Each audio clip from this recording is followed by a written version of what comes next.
Good morning, everyone. Thank you for being here on Saturday Expo. It's been great to be back on the floor. Let me get started right over here. So thank you for joining me for the Future of Care Technology to create the ultimate patient experience through that journey.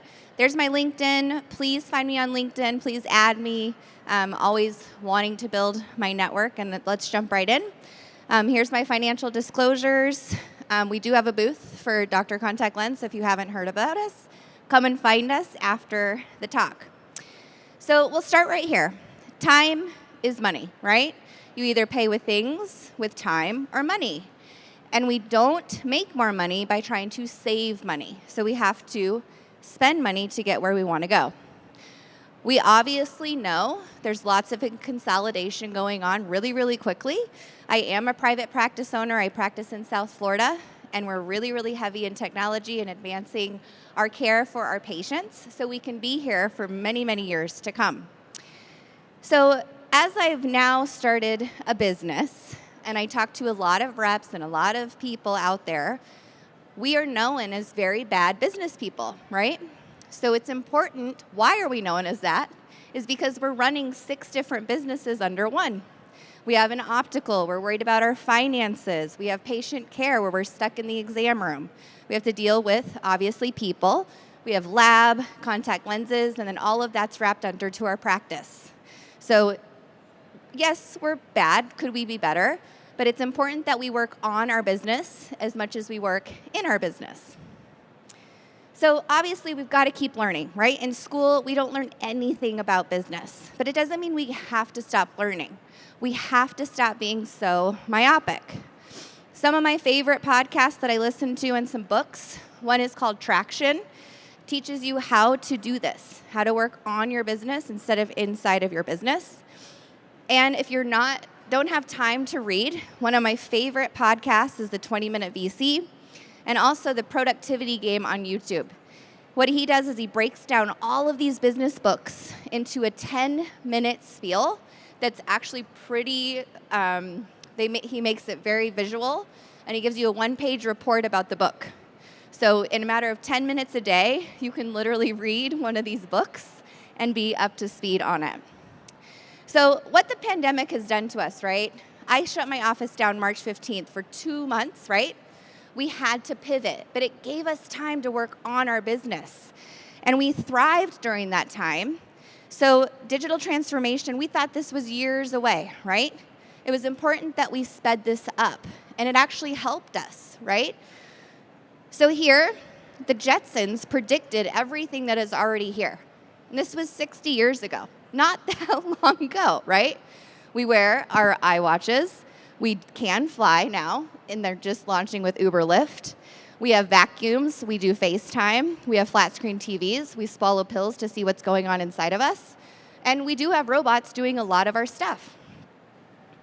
So what happens if we don't innovate here, right? All of these companies were thriving at some point, but they didn't keep going, right? So it's important that we don't become this. And how we do that is with innovation. And investing in ourselves. We invested in our education a lot of money, right? We invested in our practice a lot of money. So keep investing. It's not debt, right? We can all pay it off if we keep going forward. A day in the life of an entrepreneur, I don't care if you practice under a bridge. I don't care if you practice in a Walmart, a Costco, a private practice, ophthalmology, MDs, whatever, right? We're all entrepreneurs. It's our job. So this journey, some days you're super high, some days you're super down, then you get right back up and you just keep going, right? Keep innovating. One of my favorite sayings here is the disruptees, meaning we're being disrupted right now with a lot of things. So ODs, we can become the disruptors. We just have to advance with it. So what is the definition of a disruptor? It's a company or form of technology that causes radical change in an existing industry or market by means of innovation. So we have to keep innovating. So here, to embrace technology, Henry Ford, if he had asked the public what they wanted, they would have said a faster horse, right? He invented the car. So we have to go forward with all of this. Here, Technology, how to evaluate it, right? There's gotta be an ROI there for us. So instead of going through the exhibit hall and asking these companies and these vendors, what does this cost me, right? We all wanna know within 2 minutes of a pitch what it's gonna cost, right? And that's how we make decisions. Ask yourself, what will this cost me if I don't do this? And it will blow your mind when you do that. Understand what ROI is. Some of these ROI calculators, I get it, are overestimated, but quickly do the math yourself and you'll find out that they're really not overestimating. Look at what the onboarding process would be for your staff and also what the customer support is. Can you get a hold of somebody quickly if there's a problem? Also, it's technology. Be easy on the bugs. Nothing's gonna be perfect, and that's okay. But we need you to also help us continue to innovate the products, and we need to hear from you. So we like that, right? Because we can make advances for you. Our EHRs and integrations. This is a big one. We have to bring to our EHR companies and our EMRs what we need as business owners, right? They're actually the ones that are inhibiting innovation here. They're not opening up their back end so we can go in and add on to their technology. But we're not voicing that. We're their customer, right? They need to hear from us. So it's important, if you want something, make sure that they're on our list to move us forward. I can't tell you how many conversations I've had with EMR companies, and they're like, no, we're good. So you just made a business decision for me, not knowing that you made it, right? That's not fair. Be careful of free, you guys. Don't give your patient data away for free. The most valuable intellectual property that we have in our practices is our patient data, right? There's only 2 industries that call their customers users: illegal drugs and software companies. So they're using this in the background.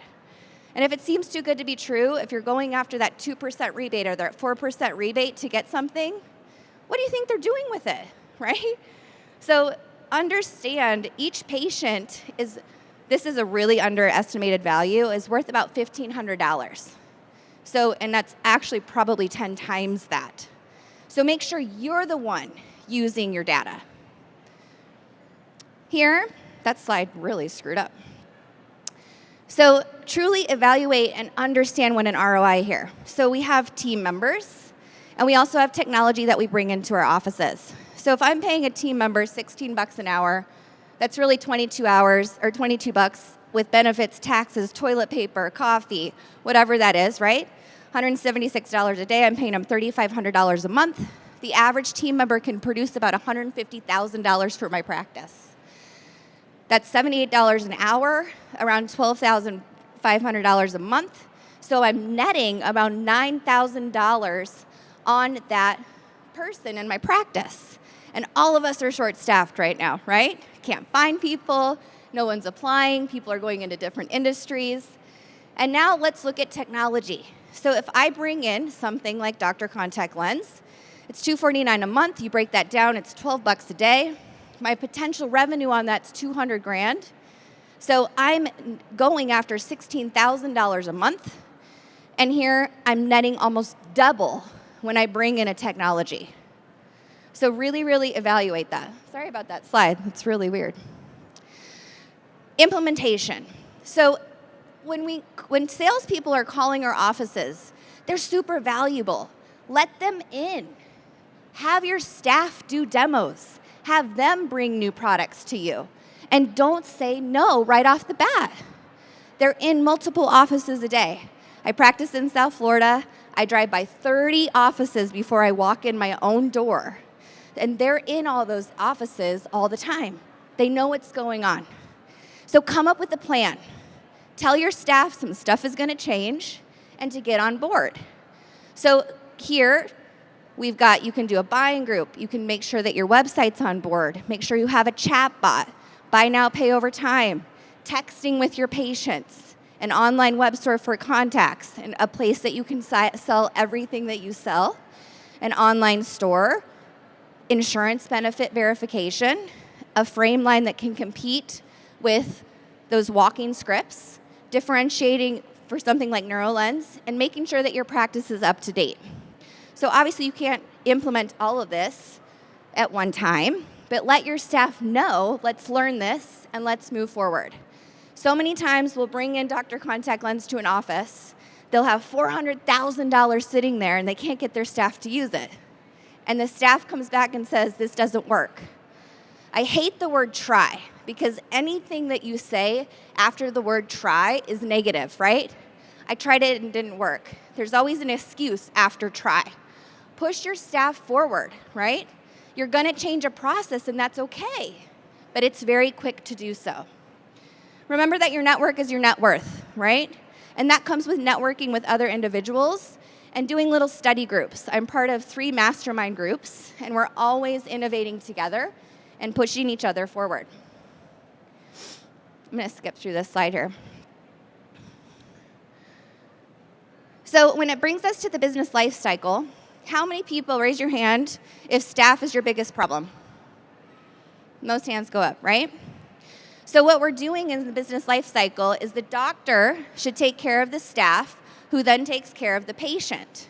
Most of us are so worried about taking care of the patient that we forget about our staff and we forget to empower them.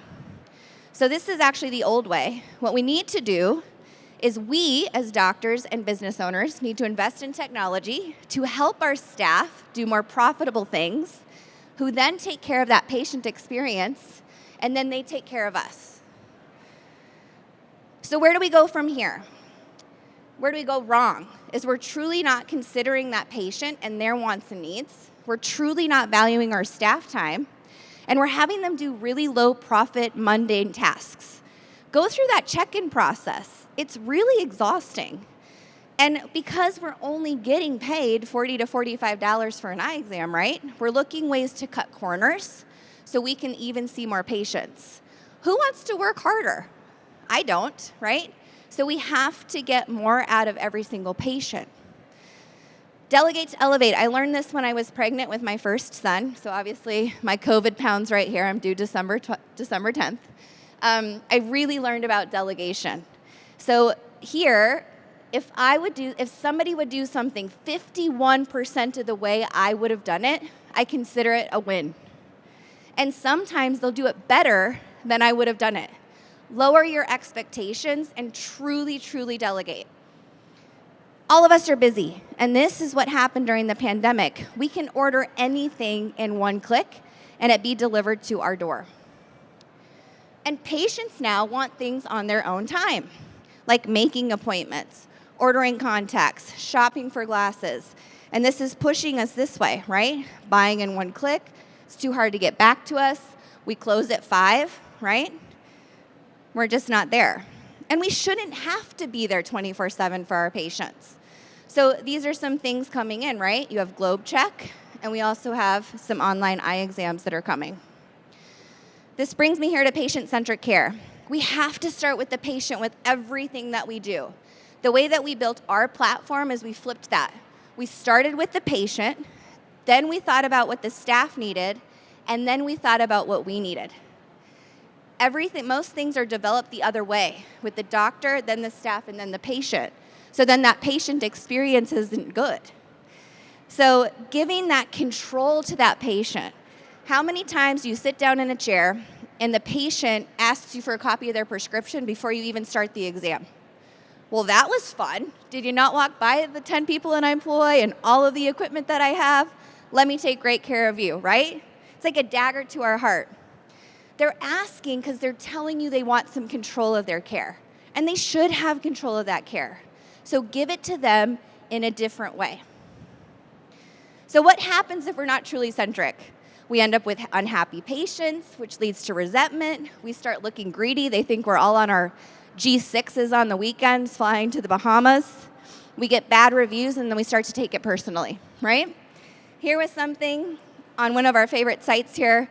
I got a 1-star review because I didn't put the patient's PD on their prescription. Who puts the PD on a prescription? There were 513 votes that you're holding that patient hostage because of a PD. You've already lost that patient. So don't let this bug you. Give them what they're asking for. That work-life balance, again, when we associate more money, so if I can tell you that I can make you $200,000, you're going to associate that with more work. That's not necessarily true. So here, let's techify our practices. So we've actually launched Techify here at Expo. You can go through the Techify track. What Techify means is it's an optical practice that integrates one or more revenue-generating technologies that optimizes the patient experience and your profits. So let's go through this patient experience. If we start with the patient in mind, who do you go to? Chick-fil-A for that experience, or a Burger King, right? You've got to have a friendly staff. You've got to run on time. Make sure your technology's up to date. Make sure it's convenient and easy. And if patients hate it, we should change it, right? We're still doing the air puff test, you guys. Why are we doing this to our patients, right? This is horrible. This is actually one sign that I have in my office that I get the most compliments on before a patient sits down where our pretest is, that we're in no puff zone. And they love it. So, and I hear constantly people ask, oh my God, are you gonna puff me? And I'm like, look at the sign right here. We're not gonna puff you. So we do Goldman. You also have your eye care tonometers, which are super cool. So don't do this anymore. They hate it, right? I got this in 1986 when I had my first eye exam and still remember it. Automate. What can we automate? Reviews, appointments, appointment reminders, paperwork, contact lens ordering, and calling for pickups here. With needing an appointment, how do patients find us, right? They go to Google. They figure out if you've got some good reviews, and then who's close to me. So first they actually search their plan, then they go to Google to see who's good, and then they'll make an appointment with you. Your first impression to that patient is probably your website. Who's updated their website in the last 3 years? Raise your hand. Awesome. So make sure that there's 4 things that a patient needs to do within 10 seconds of getting to your website. They want to register. They want to see your reviews. They want to schedule an appointment. They want to obviously see where you're located and possibly be able to order contact lenses. That's where I'm directing to those patients. We've got great companies that know eye care very, very well. So you've got Roya, Digital Health Professionals, Dr. Multimedia, and you can point people there. And also make sure that it's ADA compliant and that you own your site. So if you want to leave one of these companies, they may own your site, and now you got to start from scratch. So make sure you ask them if you own your site. A chat bot here. So I implemented this about 8 months ago. When you go to Amazon or to Walmart, there's a little chat that pops up, and you can chat with them at any time. I look at when people are chatting and when they're making appointments. My record was 3:30 in the morning. Someone was on our site chatting with our live chat bot, and it's a live person that answers within 7 seconds, and made an appointment. Why are people on my website at 3:30 in the morning thinking about eye care, right? But I'm not there at 3:30. It's helped us cut down on phone time because most people call asking, what are your hours? What insurance do you take? And can I make an appointment? So you can direct them there, and they're also available when you're not. Here actually shows when people are chatting with my chatbot. So got some 5 a.m.ers, 6 a.m.ers, obviously 8 and 9 p.m. at night. I'm not there, but make sure somebody is there for your patients. Existing patients, do they need an appointment again? Obviously, we've got to get better at patient recall. So did you have a good experience before? Did I get reminded? And when can I go in? So here's some samples of some patient recall companies. We actually use Weave in my office. We transitioned to them in 2015. It's been awesome. My staff loves it. Super simple to use. And then also pre-appointing and getting staff involved with their downtime. And don't be scared to remind patients. We need to be in front of them. The companies that are after them are sending patients emails every 2 to 4 days. And we're scared to ping them once or twice. If you get somebody that opts out, that's fine. You have probably 10,000 other patients that just were fine with it. So don't get upset when somebody opts out. Calling versus texting. All of our emails, there's 27 trillion text messages that were exchanged in 2020. 95% of text messages are read within 3 minutes. 84% of customers will not answer a phone call from an unknown number.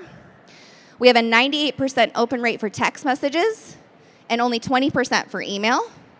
And 74% of patients whose phone looks like this, right, with the emails. And then obviously we've read all of our text messages. And a 45% response rate from a text message. So who is texting their patients? Good.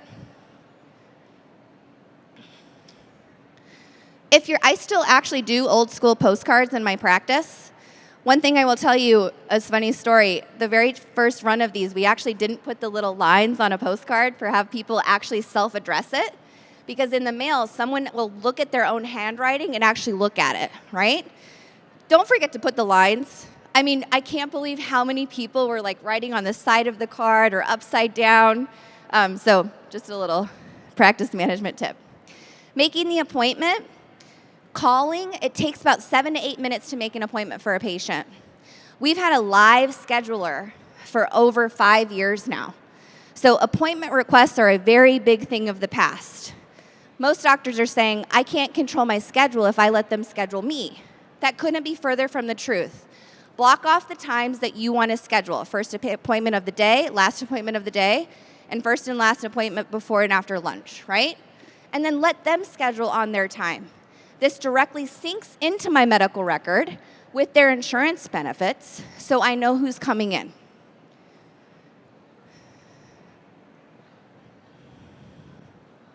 Let's go here.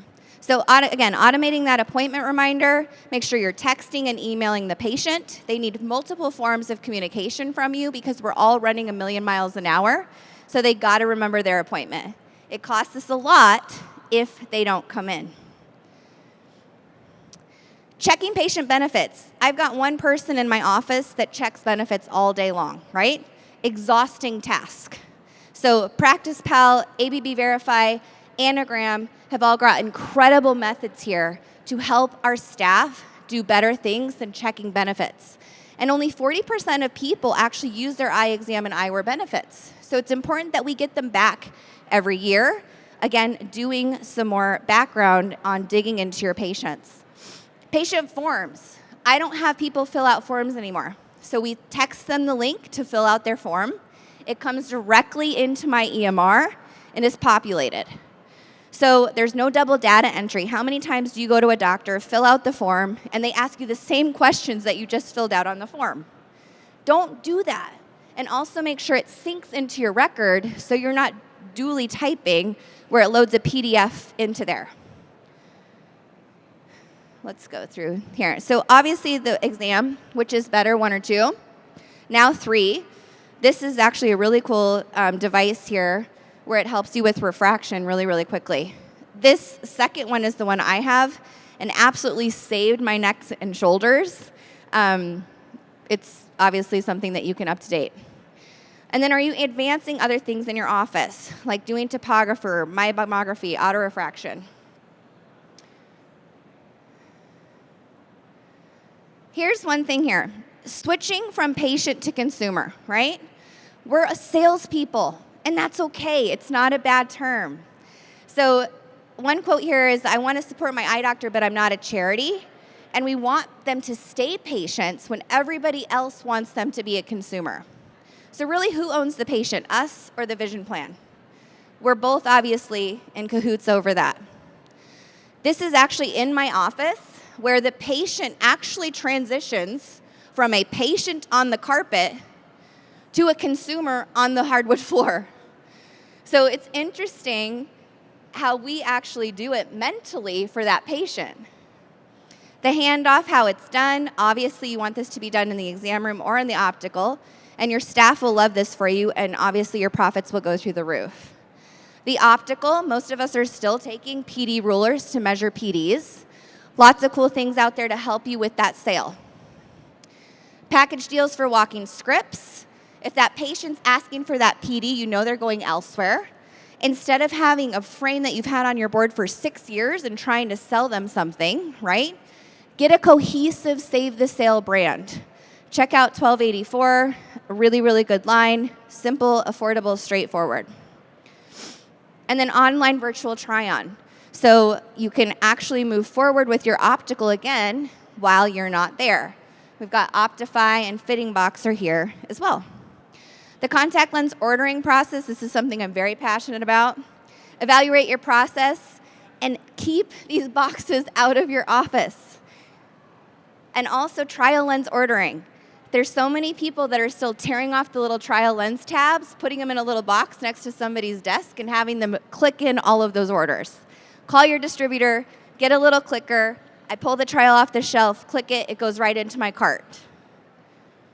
It's a 28-step process from start to finish for your staff to order one contact lens box to your office. It's unbelievable. Takes 10 minutes of time. So if you actually get that out of your office, again, you're doing better things. A problem here that we have are those walking scripts. That accounts for $100,000. Those are the patients that are saying, hey, I want a copy of my prescription. I haven't given a paper copy to my patients in over 4 years. I give them a digital copy inside their store, and they're able to order from me in one click or go through a 12-step process somewhere else. So that whole FTC rule is really valuable, and we can actually use it to our advantage. Our most valuable patients to our practices are our contact lens patients. They come back more often, they bring their family members, and as we're all getting into more specialty care, where do we find those patients from, right? To build our myopia clinic, to build our aesthetics clinic, to build our dry eye clinic. If we let that -3 30-something go online, all of that at the bottom goes away. You've got to get passionate about your contact lens patients again. They're so valuable. How valuable is your staff time? And this is how valuable and what we all have sitting in our practice. This practice here at the bottom, they've got 2,200 contact lens patients. With our platform, we can go back in time and pull all these patients in for you. My practice here, we've got 1,200 patients that are expired and need an appointment.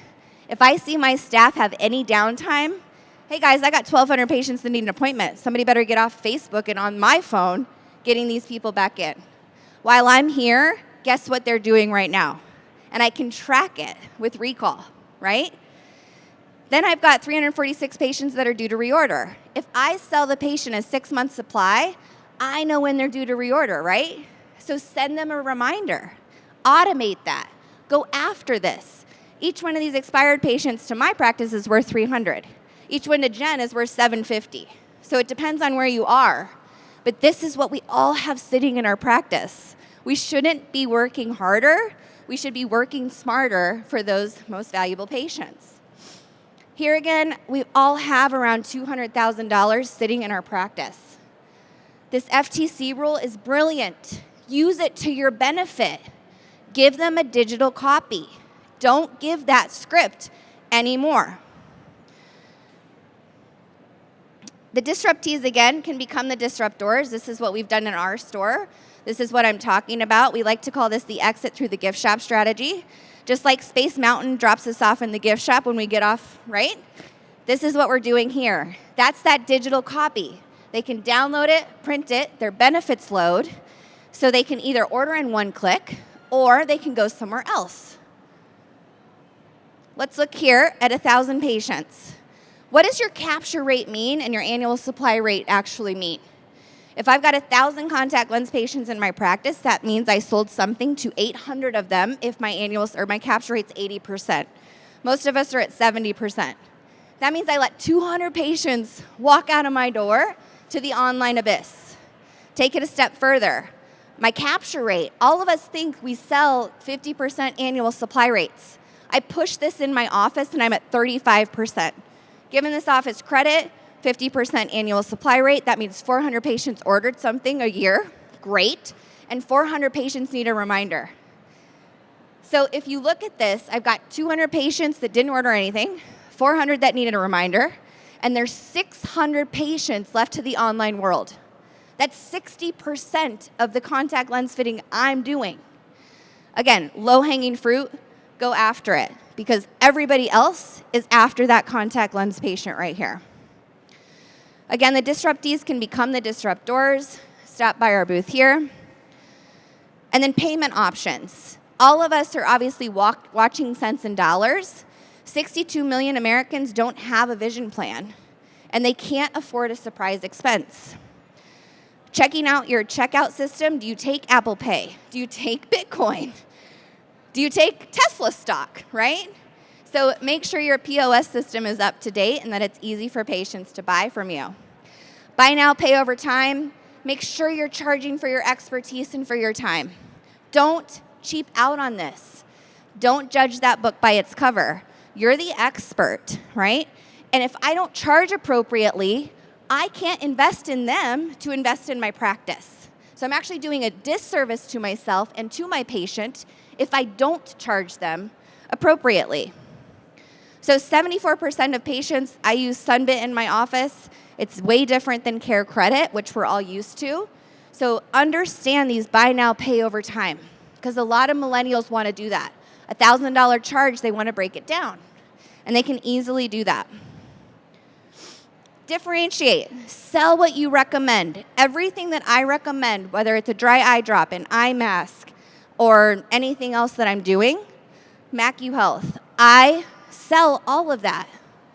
So we also, in my clinic, we are heavy into myopia patrol. We're also a very heavy scleral lens clinic. So again, you can differentiate here. Little wow factors again, get rid of that puff test. Baby changing tables are big. Make sure you have door hooks. It's something so simple, but who goes into a bathroom and you don't have a door hook, right? You get pissed. New paint. My office right now that I'm standing on this stage is getting new paint and new carpet and new equipment. And then one of my favorite things is the tiger chart. So this is a near point chart. We did a huge remodel about 5 years ago, and I brought this in at the same time. It just clicks down on your near rod. I get more compliments on this $150 thing than I did on my entire remodel. It's unbelievable. Do I need to check near vision on everybody? Not really. It's part of the show, right? So again, invest in little things. Updating your office, super important that we don't have any more of this going on. So that's actually after my remodel. And easy fixable leaky buckets. Again, online contact lens ordering, creating that dry eye clinic, that myopia management clinic. We've got a lot of gifts here in optometry. So now that you're going to go implement all of this on Monday morning, right? We all have Vision Expo fatigue at this point. Your staff wants to know what you were doing here. At 9 o'clock on Monday morning, pull all your staff in for 10 minutes and tell them what excited you at Expo. They want you to know what you were doing here, right? We're actually putting on an after Expo event this Thursday. You can register your staff to go kind of through the exhibit hall with you and see what you learned. So again, they want to help you. They want to get involved with your practice. So empower them to help you make decisions. Focus on one thing every 90 days. Come up with a plan. You can't implement everything at one time because that's when the wheels fall off. A dream written down with a date becomes a goal. A goal broken down into steps becomes a plan. And a plan backed by actions makes your dreams come true. So here's a little implementation that your staff can go through. Getting that website, getting your chat bot, buy now, pay over time, texting your patients, an online contact lens store, getting your online up to date for selling products that you use, an online optical. You've got insurance verifications, save the sale, differentiating, and updating your practice. So again, the disruptees, meaning us as ODs, can and will become the disruptors, but we have to be the ones to change that. So optometry truly is a gift, you guys. I love this profession. I want us to all be here for a very, very long time. But we've got to be the ones to change it. We've got to be the ones to tell companies what we need. But we also have to invest in the companies that are trying to help us. So when you go around this floor, understand what each of them are bringing to you. And that is all I have. So thank you very much. Are there any questions? You can come up to me.